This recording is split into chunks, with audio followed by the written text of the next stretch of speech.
तो ये वीडियो मुश्किल से 10 से 15 मिनट का होगा और तुम्हें तो पता ही है इंस्टीट्यूट का पासिंग परसेंटेज भी फिलहाल अभी उतना ही है। Hello everyone, welcome back to a new video.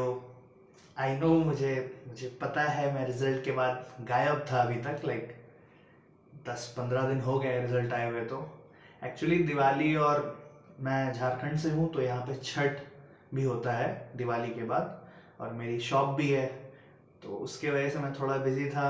Result reaction के बाद से मैंने कोई वीडियो नहीं डाली। लोग पूछ रहे हैं कैसा रहा, कैसे प्लानिंग करी, स्ट्रेटेजी क्या रही, और बाय गॉड ग्रेस या जो बोल लो, लॉ में मुझे एग्जाम्शन आ गया। एग्जाम्शन नहीं बोलूँगा, 1 मार्क्स कम है, बट 59 मार्क्स आ गए। वो भी बहुत है लॉ में, मेरे लिए तो बहुत है। आई डोंट नो तुम लोगों का क्या है, पर मेरे लिए बहुत है। अकाउंट्स में जैसा मैंने बताया था, मुझे डर था कि 1-2 मार्क्स का दिक्कत हो सकता है, अकाउंट्स में 40 आए। और टैक्स, जो मैंने जैसे वीडियो में भी बताया था कि मेरे एग्जाम्स कैसे गए सितंबर 24 वाले, उसमें 51 आ गए। तो मेरे टोटल 150 मार्क्स आए और मैं ग्रुप 1 क्लियर हो गया सेकेंड अटेम्प्ट में। मई 24 में मैंने फर्स्ट अटेम्प्ट दिया था, सितंबर 24 में मैंने सेकेंड दिया। तो बहुत सारे लोग ये पूछ रहे हैं तुम्हारी प्लानिंग कैसी थी, और मेरे फ्रेंड सर्कल में, मेरे ग्रुप्स में मैंने रिजल्ट भेजा सब जगह। तो इसके लिए मैं वीडियो ला रहा हूँ। मुझे नहीं पता लोगों को कितनी ज़रूरत है इस वीडियो की, नहीं है, आई डोंट नो। मेरा काम है कि मैं अपनी मेरा जो एक्सपीरियंस था, मैंने पिछले 1.5 महीने में अपने रिजल्ट को फेल से पास में कैसे चेंज किया, तो वो मैं बताना चाहता हूँ। और बात यही है कि इससे हेल्प होगी अगर तुम इम्प्लीमेंट करोगे जैसे मैंने करा है। मेरी हेल्प हुई, मैंने भी और लोगों के वीडियोस देखे थे, बहुत लोगों के वीडियोस देखे थे, तो मेरी हेल्प तो हुई है।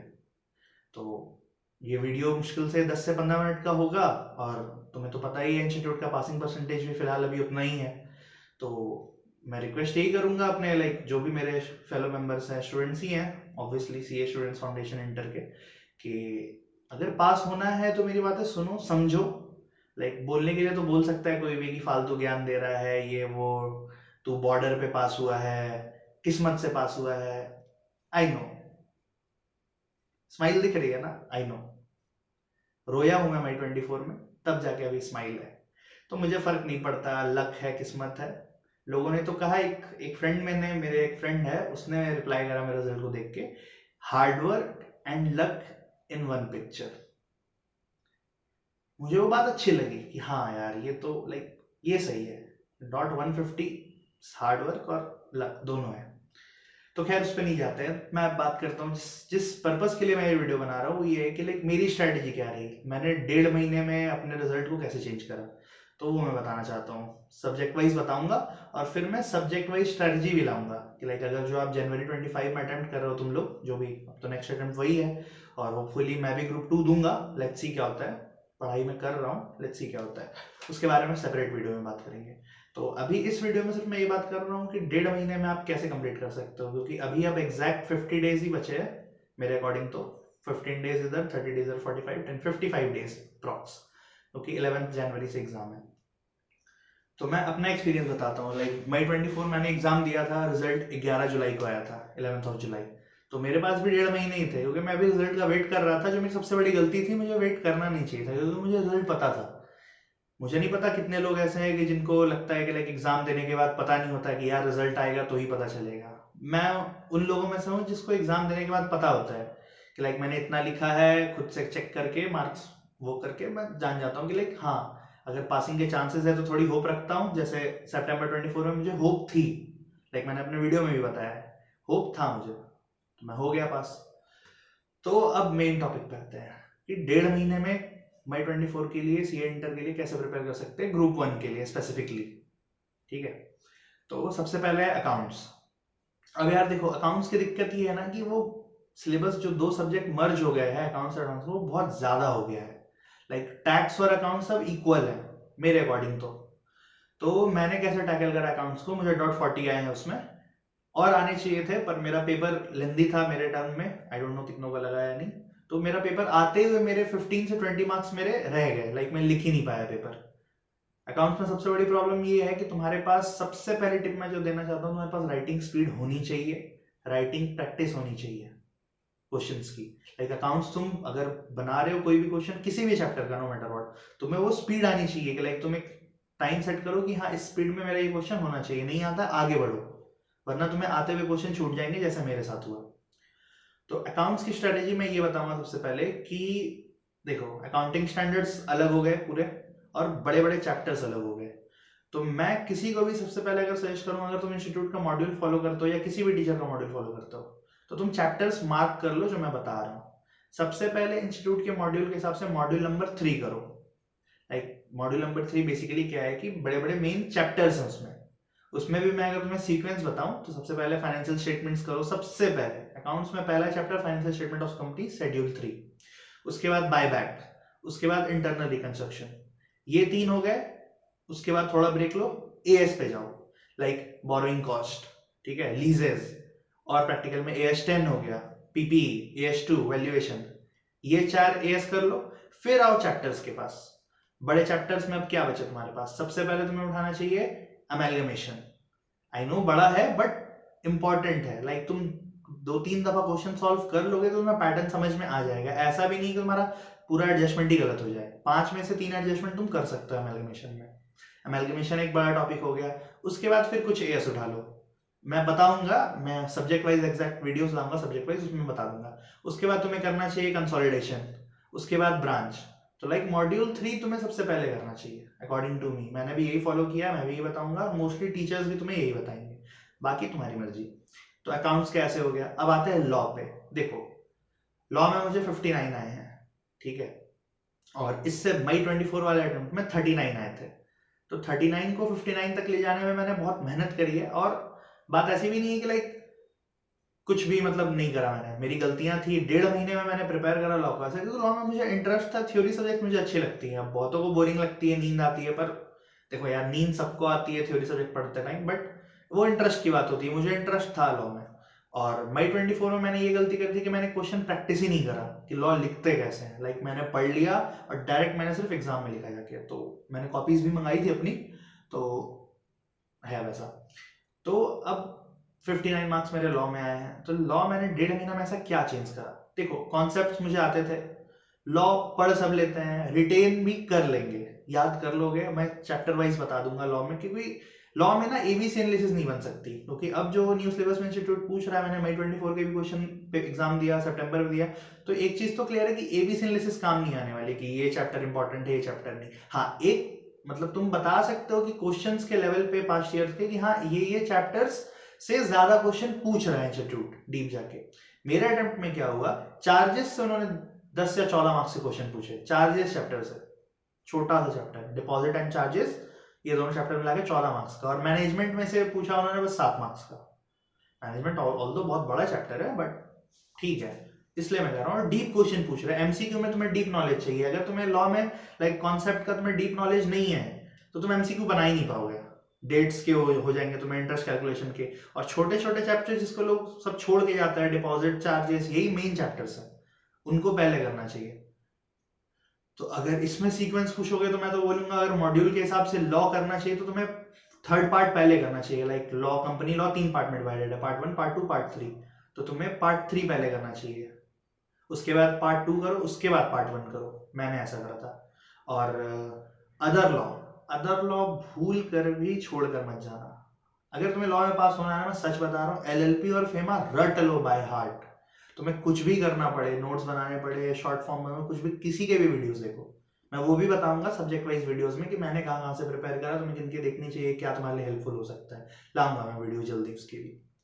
तो लॉ मैंने ऐसे करा। अब आते हैं टैक्स पे। तो यार देखो टैक्स से सबको डर लगता है और सबको पता है कि टैक्स का पेपर टफ आएगा, लेंदी, टफ जो बोल लो। सीक्वेंस होती है कि एक टर्म में हार्ड आएगा, एक टर्म में इजी आएगा, ऐसा कुछ नहीं होता कि जीएसटी हार्ड है, डीटी हार्ड है, ऐसा कुछ नहीं है। हार्ड पूरा हार्ड होता है, इजी पूरा इजी होता है, ठीक है। तो टैक्स में मैंने सबसे, जो मैं हमेशा बोलता हूँ, मैंने मई 24 में भी बोला था कि सबसे पहले तुम्हें जीएसटी कंप्लीट करना चाहिए, सबसे पहले।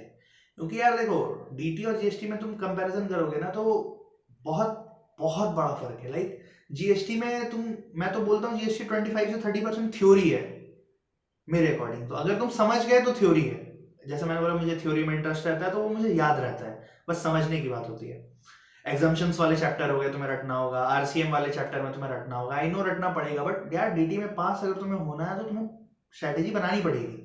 तुम सिर्फ डायरेक्ट टैक्स, बच्चे गलती ये करते हैं कि वो सारा दिमाग डायरेक्ट टैक्स पे लगाते हैं, जो कि सबसे, मेरे अकॉर्डिंग, मैं किसी के वो गलत नहीं बोल रहा हूँ, मेरा ये पर्सनल ओपिनियन है कि डायरेक्ट टैक्स पे ज्यादा मेहनत करना बेवकूफी है। आई नो आगे वो काम आता है ऑल दो, बट अभी अगर तुम्हारा फोकस सिर्फ पास होना है तो मेरे अकॉर्डिंग तुम्हारा जीएसटी पे फोकस पहले होना चाहिए। तुम्हें जीएसटी में सबसे पहले आईटीसी करना चाहिए, रजिस्ट्रेशन करना चाहिए, एग्जम्पशन करना चाहिए, आरसीएम करना चाहिए, वैल्यू ऑफ सप्लाई करना चाहिए, प्लेस ऑफ सप्लाई करना चाहिए, छोटे छोटे चैप्टर्स जो न्यू ऐड ऑन हुए हैं, टीडीएस टीसीएस होने चाहिए, ई वे बिल, लाइक ये सीक्वेंस मैंने फॉलो करा था। और देखो मैंने पढ़ाई बहुत जगह से की है, मैं ऐसा नहीं बोलता कि मैंने सिर्फ एक टीचर से पढ़ा है। मैंने पढ़ाई अपनी कोर्स एक बार एक टीचर से कंप्लीट करा है, पर मैंने रेफरेंस यूट्यूब पे बहुत सारे टीचर्स के लिए, बहुत सारे टीचर्स के रिवीजन वीडियोस देखे, बहुत सारे टीचर्स के नोट्स देखे।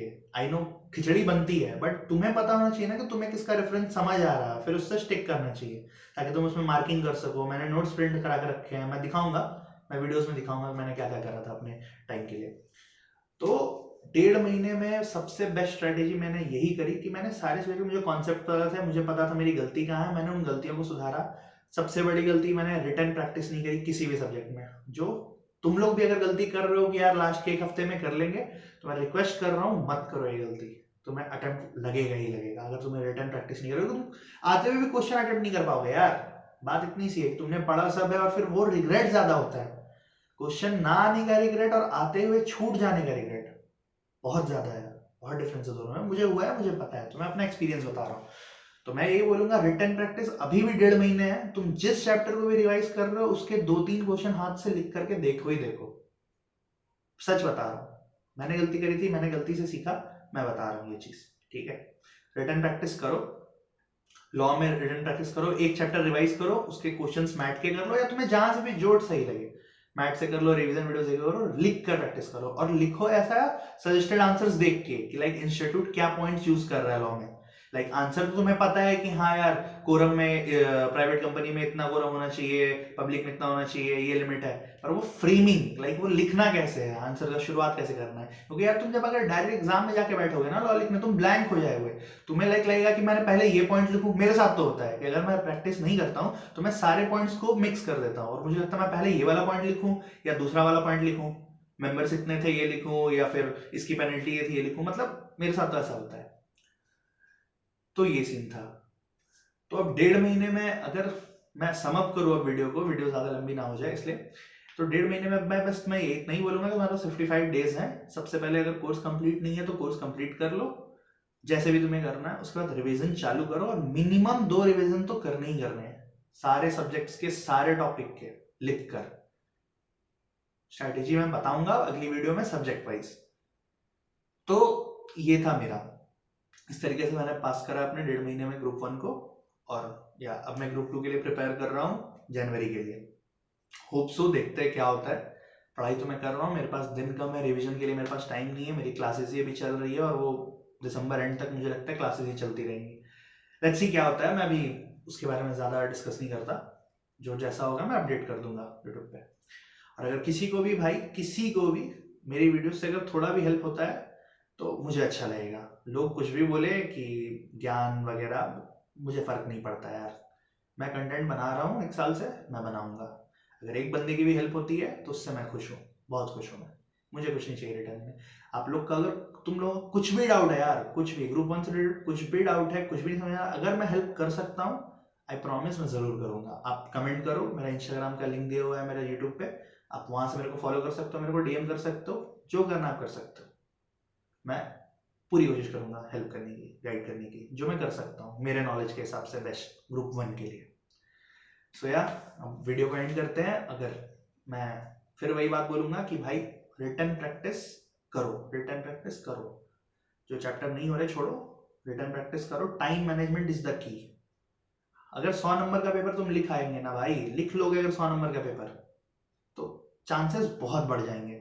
और एक बात बताता हूँ जो मैंने वीडियो में बोलना भूल गया, चाहे मई अटेम्प्ट था या सितंबर अटेम्प्ट था, मैं किसी भी अटेम्प्ट में ऑनेस्टली बता रहा हूँ, कसम से झूठ नहीं बोल रहा, मैं किसी भी पेपर में ना 90 प्लस का अटेम्प्ट ही नहीं कर पाया। अटेम्प्ट ही नहीं कर पाया भाई। हैरानी इस बात की है कि मैं अकाउंट्स में, ऑनेस्टली बता रहा हूँ, मैंने अकाउंट्स में सिर्फ अटेम्प्ट किया था 30 मार्क्स के एमसीक्यू, और अगर मेन क्वेश्चंस में जाओगे तो 14, 20 या 35 मैंने सिर्फ 65 मार्क्स का पेपर लिखा है अकाउंट्स में, सिर्फ 65 मार्क्स, उसमें मेरे को 40 है। लॉ बता रहा हूँ, लॉ में मुझे 59 है, लॉ में मैंने सिर्फ 81 मार्क्स अटेम्प्ट किया, 30 मार्क्स का एमसीक्यू और रिटन में 51 मार्क्स, सिर्फ 81 रिटन प्रैक्टिस के बाद भी। टैक्स, टैक्स में मैंने अटेम्प्ट किया 80 मार्क्स का ऑनेस्टली, एमसीक्यूज इंक्लूडेड, तो मुझे इतने नंबर आए। अकाउंट्स में मैंने अटेम्प्ट करा 65 का, मुझे 40 आए। लॉ में मैंने अटेम्प्ट करा 81 का, मुझे 59 आए। टैक्स में मैंने अटेम्प्ट करा 80 का, मुझे 51 आए। तो ये रहा है। तो that's it for the video. मैं वन गो में ही वीडियो बनाता हूँ, मैं कटवट नहीं लेता, तो तुम्हें समझ आ गया होगा। खैर, जो भी डाउट हो आप कमेंट कर सकते हो, मैं पूरी कोशिश करूंगा हेल्प करने की। तब तक के लिए मिलता है अगली वीडियो में। मैं स्ट्रेटेजी वाइज वीडियो ला रहा हूँ और आप लोग कमेंट करो अगर ग्रुप 1 के रिगार्डिंग कोई भी टॉपिक जो आपको लगता है जिसमें आपको वीडियो चाहिए, जिससे आपकी हेल्प हो सकती है। I will try my best, मैं वीडियो बना के डालूं और आपको अपडेट करूं। तब तक के लिए मिलता है अगली वीडियो में। ध्यान रखें, all the best, bye bye.